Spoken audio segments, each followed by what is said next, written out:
Hi, I'm Amanda and this is Austin, and we're on the Signature Experiences team here at Thanksgiving Point. Our team is responsible for many of the public events that we do here at Thanksgiving Point, including our annual Scarecrow Festival. So each year we invite the community to build scarecrows at home and bring them in. Today we're going to show you how easy it is and how cheap it can be to build a scarecrow as a family, as friends. And then you bring them down to the gardens, we'll put them up for you, and you get to come enjoy the 70 plus scarecrows that we put up each year. So a thing to start with and an easy way to build a scarecrow is to have it on a stake. So a few different options. Rebar is the one I prefer. You have a wood stake you can use. This is a big concrete stake. A lot of these things you may have just laying around in your garage, and it's a good way to keep the scarecrow upright as you build it. It makes it a lot easier so you're not on the ground. Alright, so there's many options out there you can use to build your scarecrow frame. We like to use PVC. One, it's super cheap, and two, you probably have it laying around your house, so you probably have some people you can get that from. So for this we're using 3/4 inch PVC. So you can see we have a 3/4 inch cross, an elbow. We also have a 45 to give that real elbow.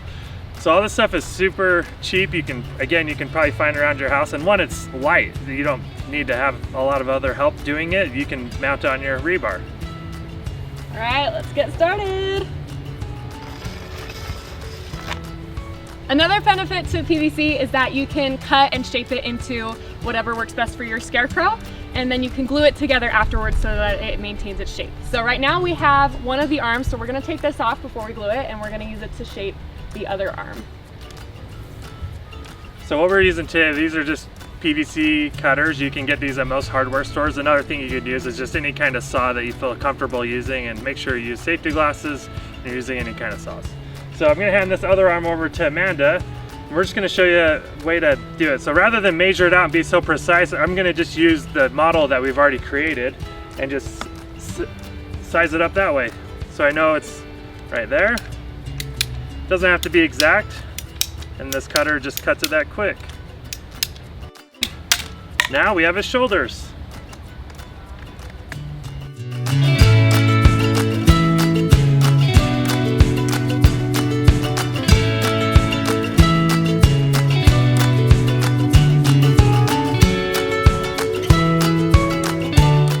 Okay, so now we're ready to get our scarecrow dressed. So we have these clothes here. We got these from a thrift store, but there are also some other options you can use. If you have a donate pile that you haven't given away yet, you can take from there. If you have some old kids' costumes that no longer fit anymore, just make sure that you're aware that these are going to be outside for about a week, and so they're subject to the elements, so wind, rain, potentially snow, anything we might get out here. So just be aware that anything that you put out here might get a little bit wet. And with it getting wet, that's why we use straw. Straw's super cheap. You can get it just from any farm supply store. It's the best place to get it. Also any other local farmers that you know. Other things you can use is newspaper, quilt batting, anything you have around to make your scarecrow. I like to make puffy ones, so anything to make them look nice and puffy. So for today we're using some overalls. I like using overalls because you can loop them up over the shoulder so it just stays nice and tall. Also, when you use pants, I zip tie the bottoms, or you could just wire these shut. So I stuff the legs full of straw, and I just do a slit in the lower back so I can just slide him over the frame so you can still get his full legs. So overalls work really great. You can use Levi's. If you use Levi's, you can just put a screw or some type of wire around here to hold the Levi's up around the belt loop. So super easy way to do that.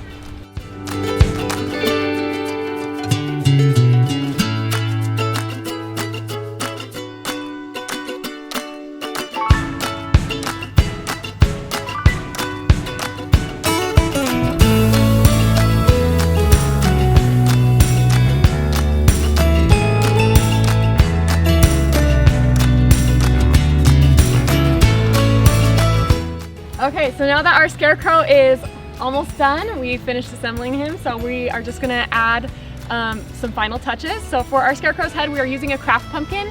Real pumpkins are really great to use if you want your scarecrow to last for a couple of days, but we like to use craft pumpkins because they're a little bit lighter and they take paint really well, and they're gonna be able to last all week and through the weather. So this is our little pumpkin face that we made. You can be really creative with this part. We used, on this one, we used some craft paint and a Sharpie, but you can also use some vinyl stickers or some glitter and really make it your own. We also punched a hole in the bottom of the pumpkin just so that we can fit it on top of the PVC. So now you can do some accessories. So we just have a garden rake here that you can lean on them. You can attach it to the arm. You want to make sure you attach that so that it doesn't tip over. So you can do all sorts of different fun stuff to it. You can do other rakes and shovels, other things to make a farmer scarecrow.